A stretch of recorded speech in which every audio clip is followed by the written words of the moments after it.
你好啊，Maya啊，話你知啊，我今日真係好開心，因為唔使去練習，嚟 Desk Talk 支持 Dexter。咪住先啊 ，Stephen， 你嘅意思係 Dexter 依然堅持叫呢樣嘢做 Desk Talk？ 係啊，因為 Dexter 話佢唔想俾 Ted 攞晒啲功勞喎，就連 West 都唔想去上普拉提班啊。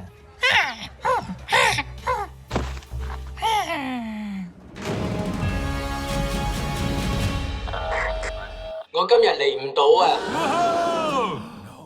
我最中意嘅節目 Letterman 播緊只限一次嘅現場特輯，為咗慶祝海王星嘅國收成日，你哋知啦，海王星嘅國收成日加埋廣告只係持續26分鐘嘅啫，所以節目一定要而家開始。我透過張傳單請咗個演說家。請嗰個演說家唔請 ，OK。揾嗰個演說家唔揾 ，OK。我會喺我部電腦度睇住確保呢場 Desk Talk 嘅質素。各位觀眾，有請 Boss Ken Robbins。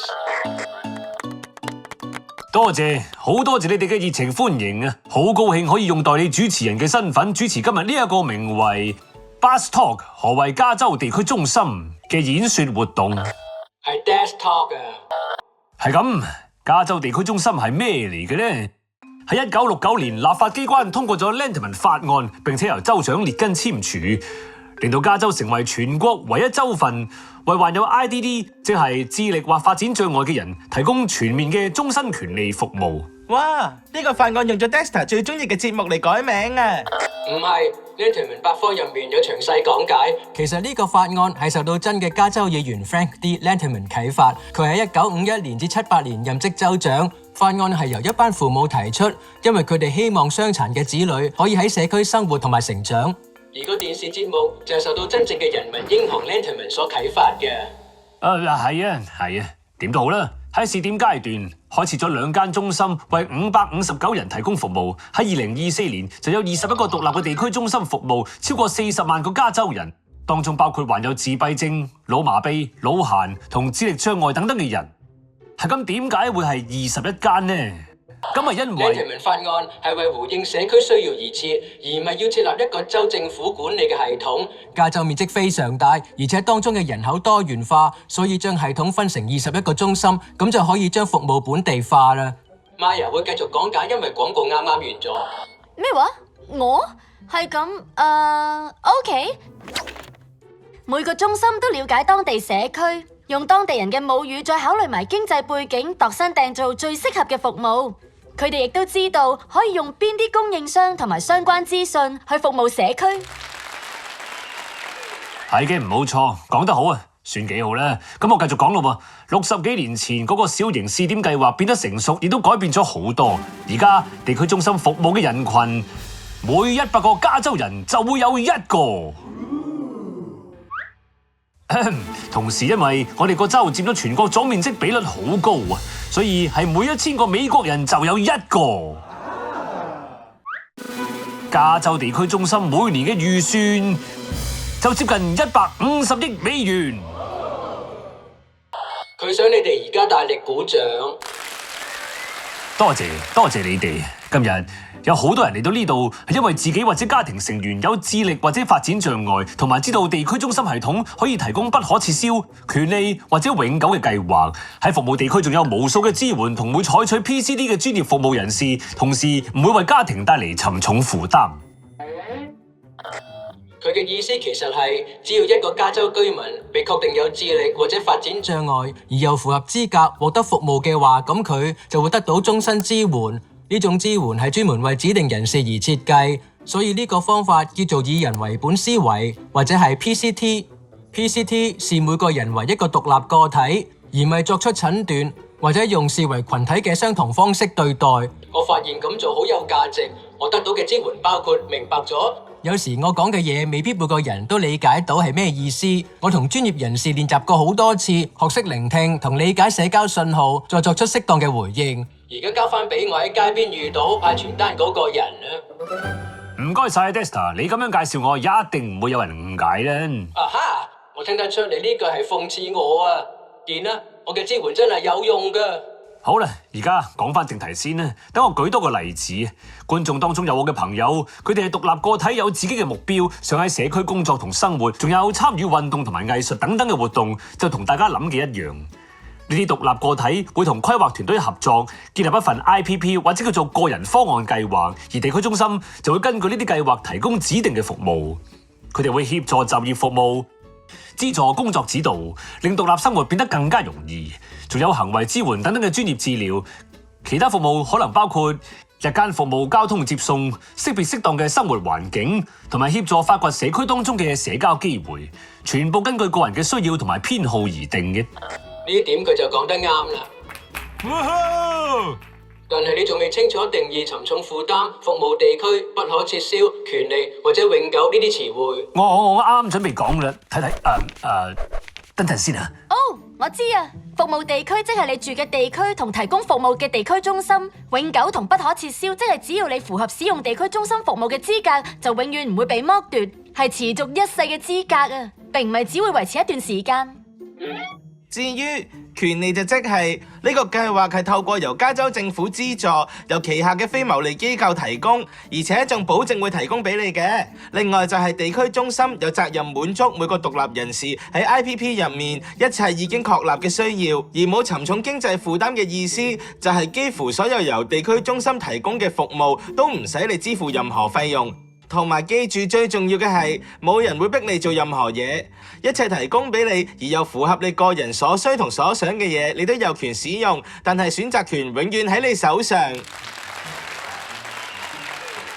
補充一點啊，整個地區中心系統都會優先服務所有患有 IDD 嘅加州居民，仲會根據佢哋喜愛嘅語言同埋文化，以最適合嘅方式提供服務。為咗達到目標，我哋會透過成員或者請傳譯員向支援對象提供超過20種語言選擇。講得清楚啲，即係超過20種。Painted, Fatted, Simmer, 20 Beats, Mitu, Bassett 20種。嘿！好啦，跟住就講下我哋同你哋即係支援對象合作嘅實際方式。首先係會安排你同一位專業審核人員見面。佢哋會根據你個別嘅情況進行評估，確認你係屬於有智力或者發展障礙，亦即係 IDD。經過評估同通過之後，你就合資格使用地區中心嘅服務。之後會獲派服務協調員，佢係受過嚴格訓練同持有學位嘅專業人士。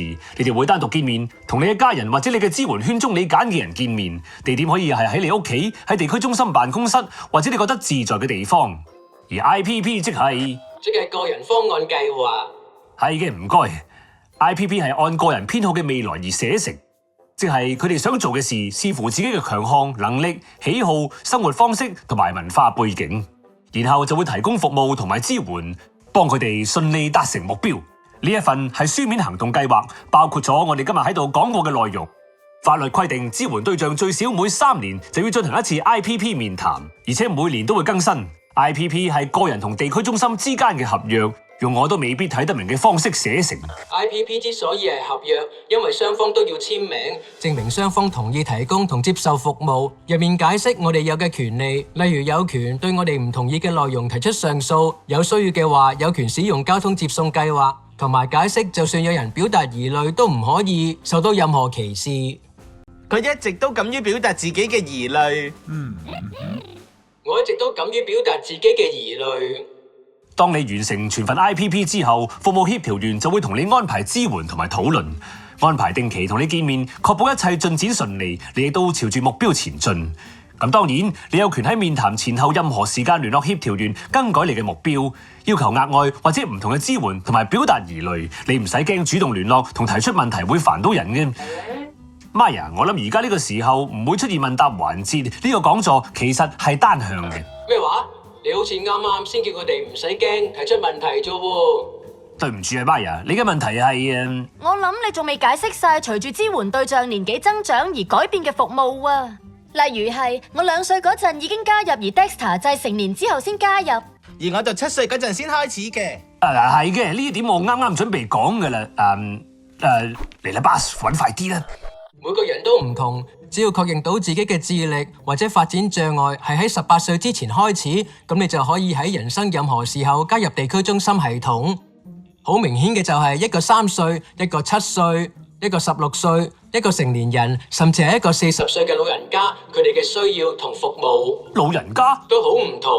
Maya 喺早期階段開始，服務就係專為0至3歲而設，仲有專門嘅團隊服務年幼嘅兒童同埋佢哋嘅家庭，佢哋會達成獨特嘅發展里程碑，成為佢哋獨特世界嘅一部分。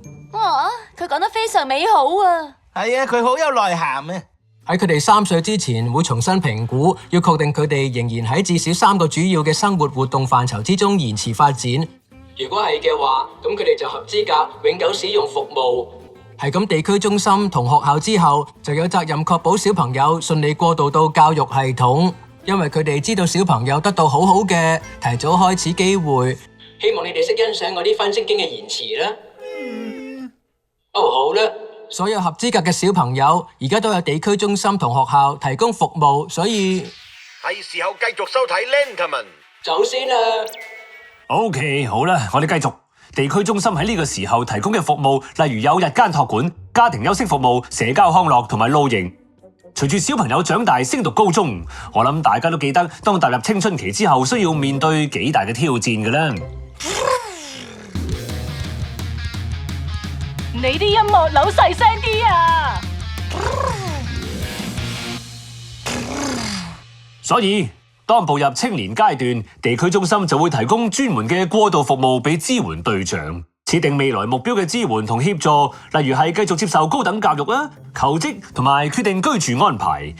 你哋可能都睇得出 IPP 係一份靈活、隨時間轉變嘅文件，隨住個人嘅需要同年齡更改。喺一生之中，會多次同地區中心人員見面，調整目標同埋服務。我哋嘅成人輔助服務，明白喺你嘅人生之中，會同其他人一樣，面對相同嘅挑戰同埋類似嘅機遇。地區中心可以為你提供支援同埋服務，幫助你學識財務預算、發展同管理人際關係、工作培訓，同以你享受嘅方式過日子，仲有參與社區，為你嘅社區作出貢獻。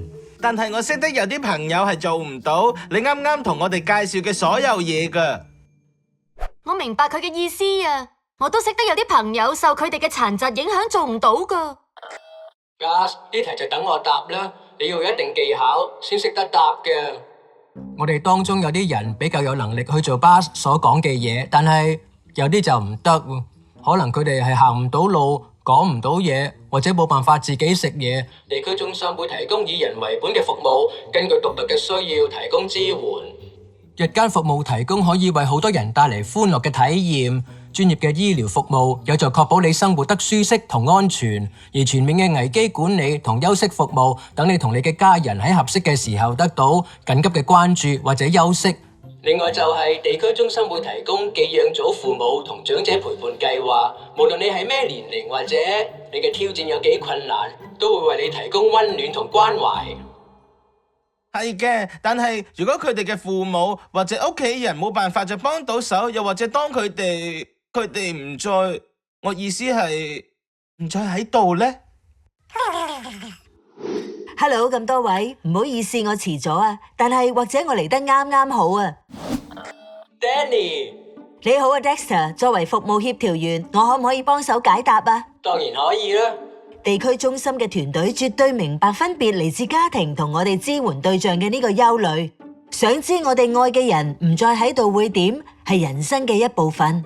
我哋好明白失去親人所帶嚟嘅困難，講到底係大家都要面對嘅事，唔單止同患有 IDD 嘅人有關，對任何人嚟講都唔容易。當生活上有任何大事發生，我哋都會提供情緒支援，如果有需要，亦都會幫手揾新嘅居所。我希望大家喺咁精彩嘅 Dex Talk 入面學到，地區中心唔係一成不變，而係充滿人性嘅地方。我哋喺過去60年發展出唔同嘅計劃以及服務，目的係去配合你嘅情況，同你身邊變化萬千嘅世界。好多謝你啊 Danny， 呢個話題沉重之餘又真係好重要。我返嚟啦，你哋應該好開心知道海王星嘅各收成日雖然受到 Blackbox 嘅威脅，依然好成功，加埋廣告仲喺26分鐘內搞掂。睇嚟 Buzz 成功講完呢場 Dex Talk 啦。而家呢個時候佢有義務，我嘅意思係佢好想回答觀眾嘅問題。其實我個問題想問下你嘅 Dexter， 你覺得我同 Lenterman 從來冇喺同一個場合出現，係咪巧合嚟呢？望真啲我哋啊，同樣爆肌嘅身材，同樣強壯嘅下巴，同樣嘅面部結構，同埋喺之前嘅講座，我其實特登拋咗幾句 rock 嘅語言嘅。唔會係真嘅咯，根本冇可能啊！唔係真嘅 ，Lorenzo 俾咗5蚊我，叫我咁樣講嘅。我覺得呢個笑話好有創意。有咩辦法啫？我係藝術家嚟噶嘛。我唔會再同你哋兩個講嘢。希望你哋今日學到嘢啦。如果想知多啲，可以考慮上 dds.ca.gov， 上面會有你附近地區中心嘅網址同埋電話號碼。我嘅 Dex Talk 何謂加州地區中心嚟到呢度完啦，下次再見啦，我哋喺土星見，喺星星相聚。